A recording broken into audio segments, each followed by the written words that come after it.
On Wednesdays, we wear pink. Everybody, Matt and the Matt here. Hope you're doing well. So we had a new Mean Girls come out this past weekend.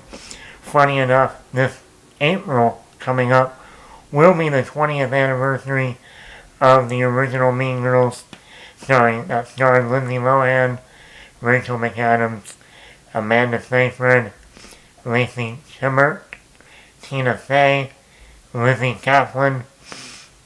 I'm a huge fan of that original, like I think most people are. When you think back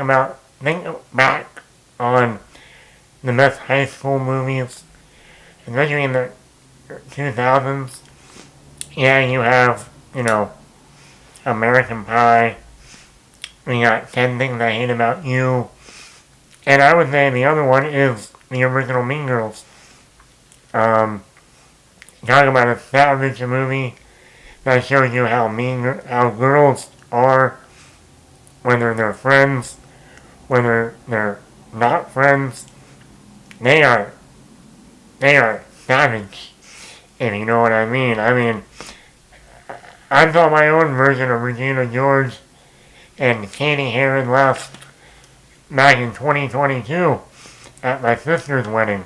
Oh boy, that was a real Regina George moment. Mean Girls is a classic. I enjoy watching it. It still holds up today, 20 years later. It really was the breakout role for so many people in the movie. Yeah, Lindsay Lohan was already a megastar.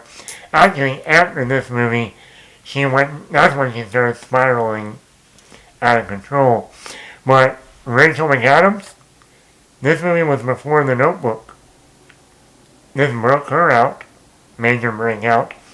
Amanda Seyfried, nobody knew who she was before this movie. Lizzie Kaplan, other than appearing in a couple episodes of Smallville, nobody knew who she was. And even Lacey Chabert, not many people knew who she was either. So this really made a lot of actors that we look at today, like Rachel McAdams, who's one of the biggest actresses around. She started with Mean Girls.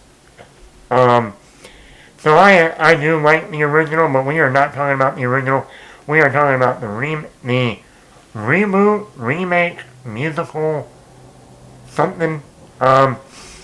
And that is Mean Girls 2024, the musical. I wanted to see this because I was a fan of the original. I wanted to see what they did differently. I knew it was a musical going in, and I do like musicals, so I'm like, okay, that could be something new, something fresh from the original. And let's get started. The positives. I think one of the main three actresses that are the focus of this film, and Lori Rice, who plays Katie Heron. I think she held her own. Some people might remember Anne Lori Rice from The Nice Guys with Russell Crowe and Ryan Gosling. She played Ryan Gosling's daughter in that. She was also in the recent Spider-Man movies, playing Betty Brant in the Tom Holland movies. She never had a major role in any of those, but she was in them. The other actress, Aaliyah Carvalho, I'm butchering her name. She plays the Lizzie Kaplan role in this movie. Some people might recognize her from Moana. She did the voice of Moana. She's also done some Netflix movies. I thought she did a great job. She really held her own. She made that character her own over Lizzie Kaplan. She has a lot of great musical numbers, and I'll get to that part of the review later. The other one is Renee Rapp, who plays the new Regina George. That was going to be the hardest role to meet. Rachel McAdams in that original basically took over that movie. She was a force to be reckoned with. And I thought Renee Rapp did an excellent job taking over for Rachel McAdams. to the point that I was never thinking about Rachel McAdams while watching this movie. And I think that's a major, major plus for this film. Also, Renee Rapp is a singer, so her doing a lot of probably most of the musical numbers in this movie really helped the musical part of this film. So overall, I was impressed by those main three musical numbers in here. There were a lot of good song choices. Apex Predator by Aaliyah Kawaholo. She did a great job in here. She also had another song, Revenge Party. That was another great song by her. And I'd Rather Be Me. Those are three standout songs that I thought Aaliyah Kawaholo did excellent with. The other was Renee Rapp, like I said, who played Regina George. She had like Meet the Plastics, World Burn. Every time that song came on, I was thinking of Heath Ledger's The Joker. Some people just want to watch the world burn. One Gets Hurt is another one. That's during the Halloween party from the original. So, yeah, I thought the musical choices were great. It added something new and fresh to the movie that we didn't get in the original. And has a lot of humor. Even for updated humor for this generation, or Gen Z, if you will. They updated a lot of stuff with like TikTok and stuff like that, which wasn't around when the original Mean Girls came out. Also, some of the humor was a little edgier, even in this one. Which I was a little bit surprised that they went more like edgy in this film. I thought they were going to kind of tone that down, but they did it, and I really enjoyed that a lot. Comes to my negatives with this movie. Number one, the actresses that play the Amanda Seyfried character and the Lacey Chabert character, they really don't do much in this movie. In fact, I am going to go on and say all the famous lines from like Amanda Seyfried in the original, they're not in this movie at all. I don't know, and I thought that was a major step down right there. I don't know why they even had these two characters in the movie if they really didn't do much with them. So, actors like John Hamm and Ashley Parks really only have one scene in this movie. John Hamm plays Coach Carr, and they really don't do anything with his character.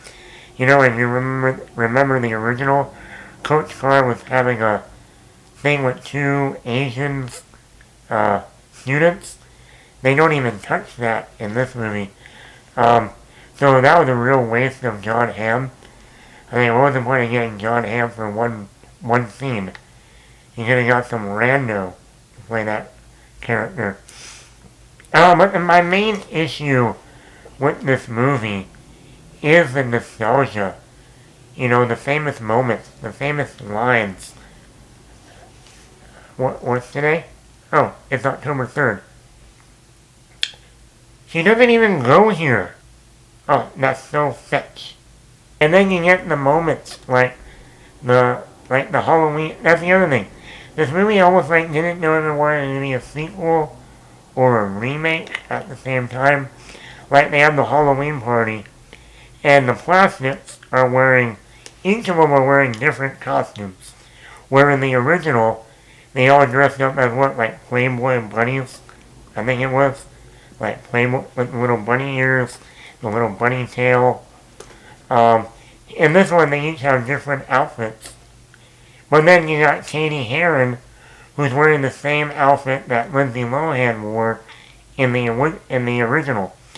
And I'm like, why didn't they have Katie Heron have a different Halloween costume? Even though I did like during the Halloween scene, they have a new musical number, and it added to that scene, and I like that. And then we get to the Christmas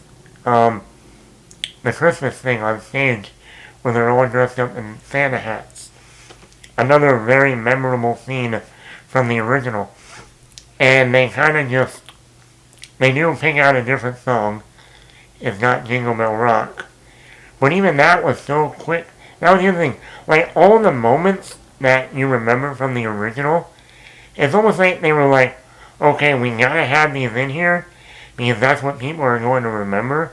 Well, we're like gonna fly by, like not even give them like a second thought, but we're gonna put them in there. And every time if someone said a line from the original movie that was popular, it fell flat. It fell completely, utterly flat. I was just like, whoa. The only line in this movie that hit was one of the more famous ones, but still, you can't sit with us. You can't sit with us. That's the only line that actually worked in the whole movie. It was very disjointed. It was trying to capitalize on the original with this famous quotes and moments, but also blowing by those and felt so like flat. But then you got the musical numbers that feel fresh and new. And there's really not much development like with Tina Fey, the teacher. In the original, they really developed that story. And this one, it was just like, oh yeah, we gotta mention this. So that later in the burn book, when they say about, the teacher, giving out drugs, that will, people will understand just enough of that. So yeah, I mean, like I said, I didn't hate this movie. Like I said, I think the musical numbers work. But then I also, I've been able to think about this movie and go, would it have been better to make a sequel? Meaning that this is the 20th anniversary of the original. You should have done like a reunion movie where Lindsay Lohan, Amanda Seyfried, Lacey Chabert are all parents now, and their kids are in school, and they're dealing with that while also having their own 20th anniversary reunion, 20-year reunion. They could have done something interesting with that, and still make it somewhat of a musical with the new plastics. I don't know. I think that could have been a better option. But yeah, what did you think of the new Mean Girls musical? Are you more of a fan of the original? I prefer the original still. But I would say, if you were going to do a double feature, watch the original, then watch this one. Because that way you already know the whole story. You can just enjoy the musical numbers. But yeah, I would at least give this like a 3.95. Like I said, the musical numbers were solid. The actor that plays Katie not doing a good job. The new Regina George and the new Lizzie Kaplan actress. I thought all did a great job. They made the character their own. And I like the musical numbers, like I said. But overall, like I said, I would go back and watch the original over this. The original is a classic. Well, let me know in the comments below, what did you think of the new Mean Girls musical? Were you a fan? Did you like this one better than the original? Let me know in the comments below. Matt the Bad here. Hit the like button, hit the thumbs up button. Subscribe to the channel if you haven't already.